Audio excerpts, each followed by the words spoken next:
Shalom. Haleluya. Silakan duduk Bapak Ibu Saudara. Puji Tuhan. Ya. Di hal yang luar biasa kita bisa ada di jam 1 siang kita beribadah bersama-sama. Amin. Ya. Nah, pada siang hari ini saya akan menyampaikan satu tema, yaitu miliki pikiran Kristus. Ya. Kenapa kita harus memiliki pikiran Kristus? Karena ini penting dalam kehidupan kita. Karena apa yang mengendalikan pikiran kita, itu yang akan kita kerjakan, kita lakukan. Tubuh ini hanya menjadi pelaksana dari apa yang kita pikirkan. Betul kan? Pikiran ini yang mengendalikan seluruh kehidupan kita. Jadi siapa yang menguasai pikiran kita, itulah yang mengendalikan kehidupan kita. Nah, dalam hal ini hanya ada dua yang bisa menguasai kehidupan kita. Kalau bukan Tuhan, iblis, betul kan? Karena itu bagaimana caranya dan kita miliki pikiran Kristus, dan tanda-tanda atau hal-hal apa yang menjadi pikiran Kristus itu. Nah, coba kita lihat bersama dalam Filipi pasal 2 ayat 5 sampai yang ke-8.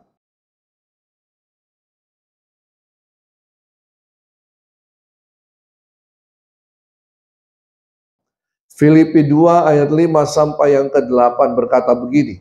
Hendaklah kamu dalam hidupmu bersama menaruh pikiran dan perasaan yang terdapat juga dalam Kristus Yesus, yang walaupun dalam rupa Allah tidak menganggap kesetaraan dengan Allah itu sebagai milik yang harus dipertahankan, melainkan telah mengosongkan dirinya sendiri dan mengambil rupa seorang hamba dan menjadi sama dengan manusia. Dan dalam keadaan sebagai manusia, ia telah merendahkan dirinya dan taat sampai mati, bahkan sampai mati di kayu salib. Nah, jadi Bapak Ibu Saudara, kita memiliki tubuh jasmani dan tubuh rohani, betul kan? Nah, di dalam tubuh itu ada jiwa. Ada jiwa, jadi kita bicara tentang tubuh, jiwa, dan roh. Nah, jiwa dan roh berdiam di dalam tubuh, betul kan? Dalam jiwa itu ada pikiran, perasaan, dan kehendak. Nah, inilah yang mengendalikan kehidupan kita.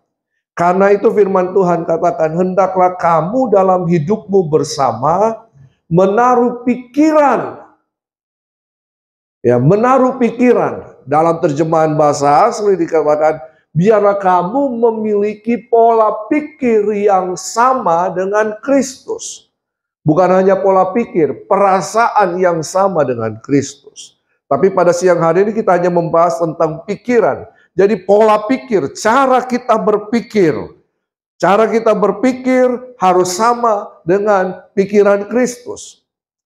Dikatakan selanjutnya, yang walaupun dalam rupa Allah tidak menganggap kesetaraan dengan Allah sebagai milik yang harus dipertahankan, melainkan telah mengosongkan dirinya sendiri, mengambil rupa. Mengosongkan di sini berarti itu seperti simbolik perjuangan kita sampai titik darah penghabisan, habis. Atau apa? Menelanjangi diri. Nah, tidak memakai apa-apa. Ini yang dikatakan bahwa Yesus, walaupun dia Allah, telah mengosongkan dirinya. Kenapa? Karena dia ingin mengambil rupa manusia, bukan hanya manusia, rupa seorang hamba, menjadi sama dengan manusia. Apa artinya ini? Pikiran Kristus tidak membuat, walaupun dia tahu dia adalah Allah, tidak menyombongkan dirinya, betul kan? Bahkan ayat yang selanjutnya dikatakan, dan dalam keadaan sebagai manusia, ia merendahkan dirinya. Apa yang ada dalam pikiran kita?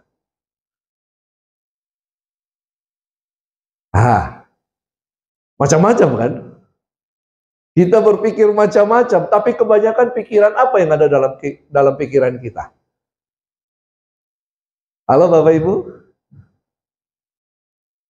Apa? Firman Tuhan katakan ada keinginan daging, keinginan mata, keangkuhan hidup. Nah, atau kehendak Allah. Apa yang bercokol dalam pikiran kita kebanyakan? Saya percaya kebanyakan 3 hal itu tadi. Betul apa betul? Ya, keinginan daging, apalagi keinginan mata, keangkuhan hidup. Nah, itu yang ada.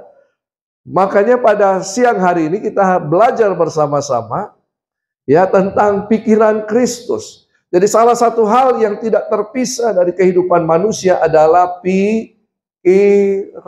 Apakah manusia tidak berpikir? Kalau manusia tidak berpikir berarti dia sudah kembali ke alam baka. Selama manusia hidup pasti akan berpikir. Betul apa betul?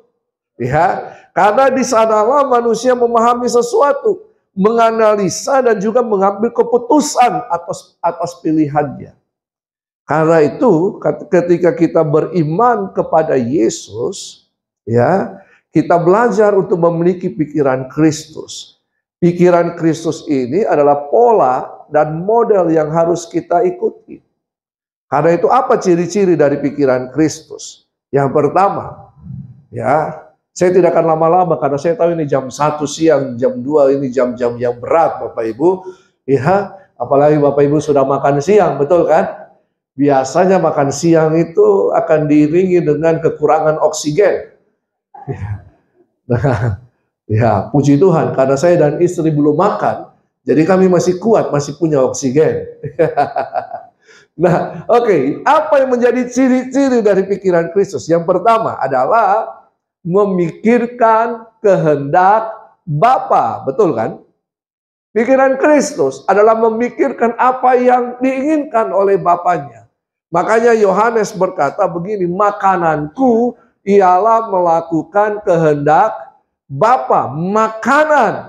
Nah, seringkali kita konotasikan makanan itu dengan makanan-makanan jasmani, betul kan?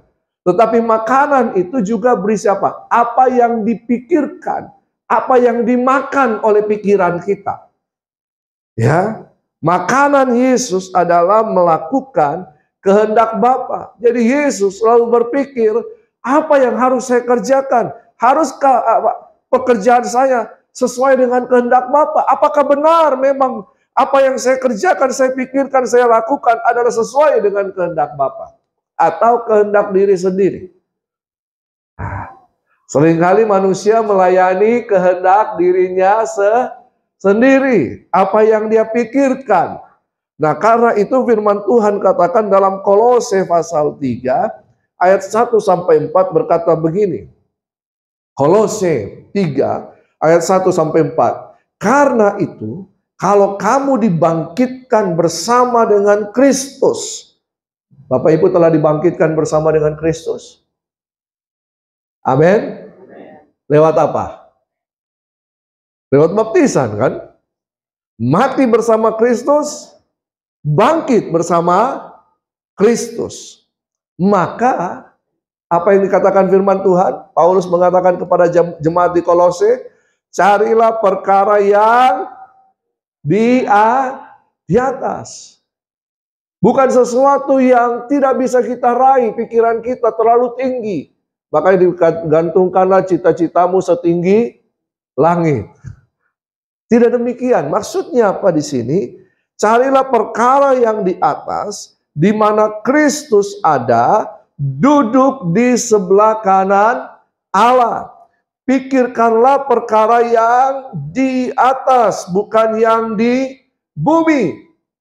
Pikirkanlah perkara yang di atas, di mana Kristus ada. Artinya apa? Menyelaraskan pikiran kita dengan pikiran Kristus. Apa yang dipikirkan oleh Kristus? Kehendak Bapa. Sebab kamu telah mati dan hidupmu tersembunyi bersama dengan Kristus di dalam Allah. Apabila Kristus yang adalah hidup kita menyatakan diri kelak, kamu pun akan menyatakan diri bersama dengan Dia dalam kemuliaan.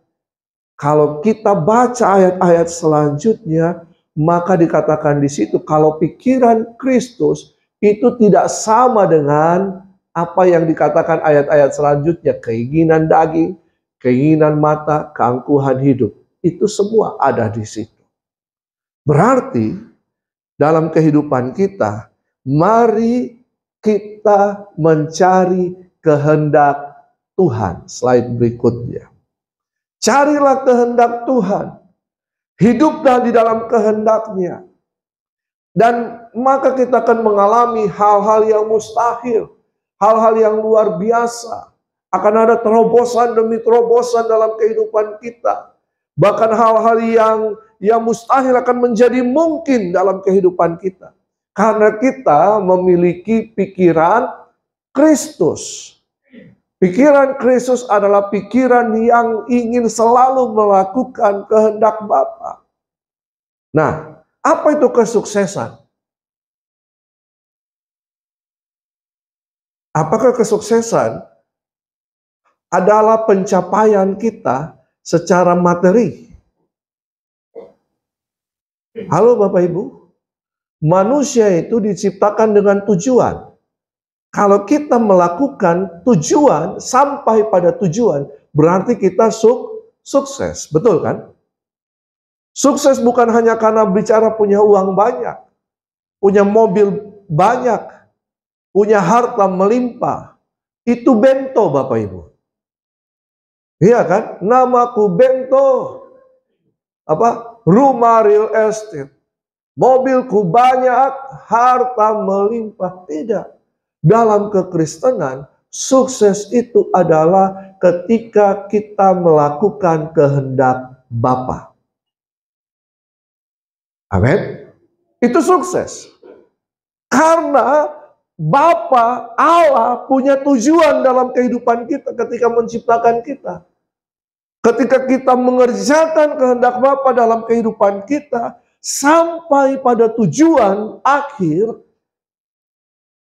itu sukses namanya. Apa itu gagal? Gagal bukan karena tidak mencapai sesuatu. Gagal adalah keberhasilan yang bukan pada tempatnya. Itu kegagalan. Gagal adalah keberhasilan yang bukan pada tempatnya. Mungkin kita berhasil secara dunia, tapi kita gagal mengerjakan kehendak Allah. Itu bukan kesuksesan. Amin.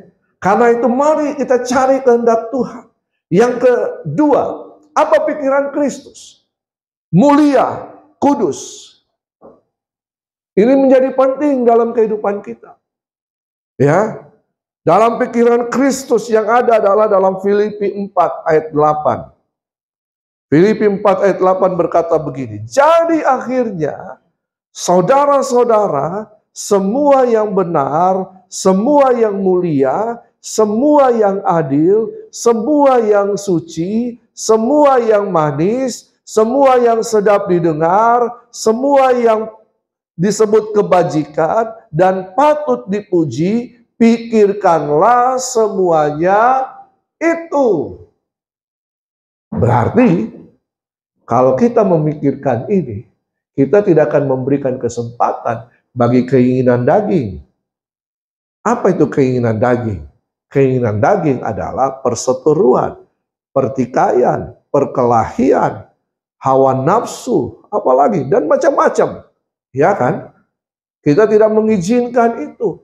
Yang ada dalam pikiran kita adalah semua yang benar, semua yang mulia, semua yang adil, semua yang suci, semua yang manis, semua yang sedap didengar, semua yang disebut kebajikan dan patut dipuji, maka itu yang harus menjadi pikiran kita.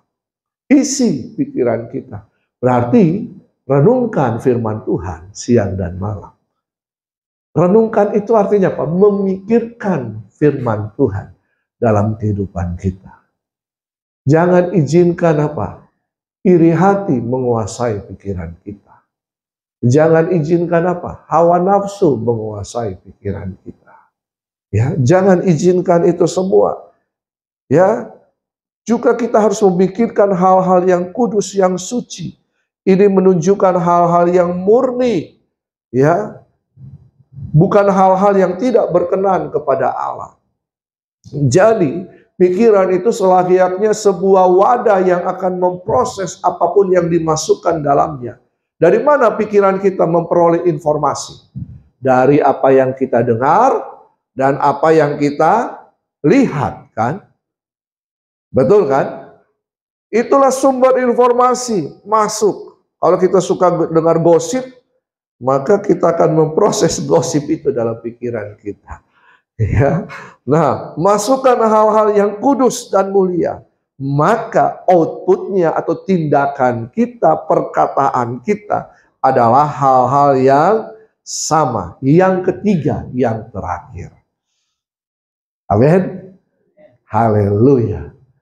Saya percaya saudara suka khotbah yang cepat. Yang ketiga adalah pikiran dalam pikiran Kristus yang terjadi adalah pikiran yang selalu mementingkan orang lain. Nah, coba kita lihat. Jadi dalam kehidupan kita berkomunitas, berjemaat, dalam kehidupan bermasyarakat, ada orang yang selalu ingin dituakan. Betul? Ada orang yang selalu ingin dihormati. Dia kalau dalam acara, pesta, dan sebagainya selalu mau duduk paling depan. Apa kata firman Tuhan? Jangan mau duduk di depan. Kalau dipersilakan duduk di depan, baru silakan. Kalau tidak, jangan menganggap diri penting. Ini pikiran dunia. Minta dihargai. Minta dituakan. Emangnya sudah tua kah? Nah, ini karena dalam kehidupan berkomunitas bersama-sama sebagai anggota tubuh Kristus, salah satunya adalah menjaga kesatuan hati. Bagaimana cara menjaga kesatuan hati? Filipi pasal 2 ayat 1 sampai 4. Jadi, karena dalam Kristus ada nasihat, ada penghiburan kasih, ada persekutuan roh, ada kasih mesra dan belas kasihan. Karena itu, sempurnakanlah sukacitaku dengan ini.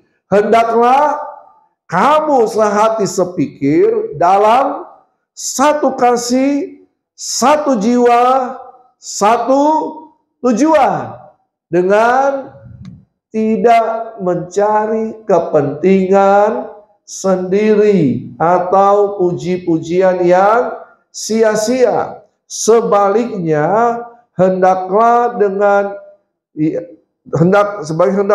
rendah hati, yang seorang menganggap yang lain lebih utama daripada dirinya sendiri. Dan janganlah tiap-tiap orang hanya memperhatikan kepentingannya sendiri, tetapi kepentingan orang lain juga. Kalau kita lanjutkan tadi ayat yang kelima, hendaklah kamu dalam hidupmu bersama menaruh pikiran dan perasaan dalam Kristus. Berarti Bapak Ibu Saudara, dalam kehidupan ini, ciri pikiran Kristus yang ketiga adalah mementingkan orang lain.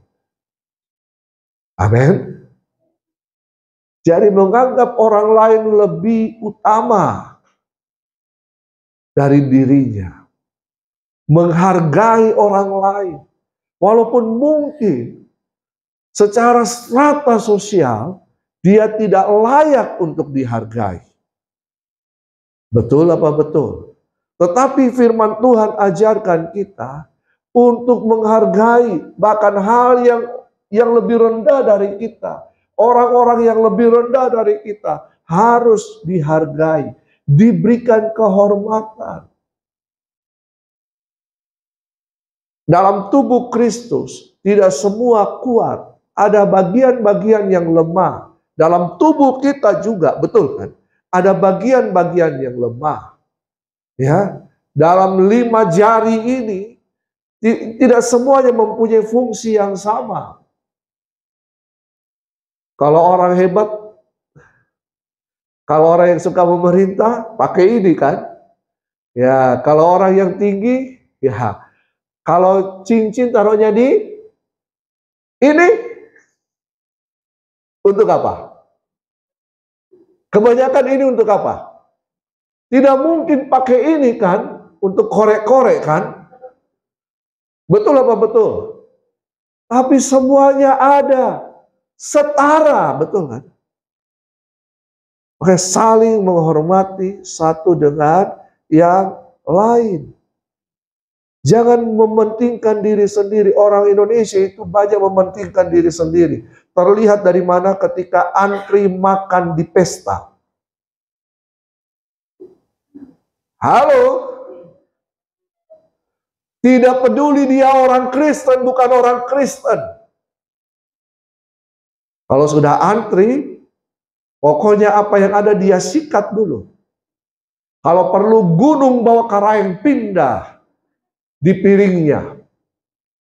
Saya pernah lihat orang seperti itu, Bapak Ibu.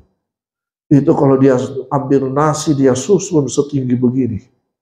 Serius, nasi, layar pertama ada sayur, ikan, nasi, sayur, ikan, nasi, sayur, ikan, nasi, sayur, sampai tinggi. Lalu kemudian dia duduk pelan-pelan, dia makan. Saya sama Pak Denny Urara pernah lihat itu, orang itu. Kenal kan Pak Denny Urara yang biasa khotbah kan? Dia makan pelan-pelan. Gunung bawa karaeng pindah dalam perut. Ada orang yang lapar mata. Lihat enak, ambil semua. Setelah itu makan, tidak enak, dikasih tinggal. Padahal masih ada yang lain yang membutuhkan. Betul apa betul? Ada orang yang belum makan yang lain, dia sudah bungkus. Barisan Pak Bo, ya Pak Bungkus. Columbus. Ya. Itu salah satu ciri, berarti dia mementingkan dirinya sendiri. Betul apa betul? Itu salah satu ciri. Masih banyak ciri yang lain dalam kehidupan kita. Karena itu, slide berikutnya yang terakhir. Slide terakhir ini, serius. Kesehatian diawali dengan cara berpikir benar. Jadi dalam hal ini tidak memikirkan kepentingan sendiri, melainkan kepentingan orang lain lebih dahulu. Memikirkan kepentingan orang lain dimulai dari sikap kerendahan hati seperti apa yang Kristus teladankan. Ya, Kristus tidak menganggap kesetaraan dirinya dengan Allah, tetapi dia mengosongkan. Seorang pemimpin adalah seorang pelayan. Dalam kekristenan, dalam kerajaan Allah, pemimpin itu adalah pelayan.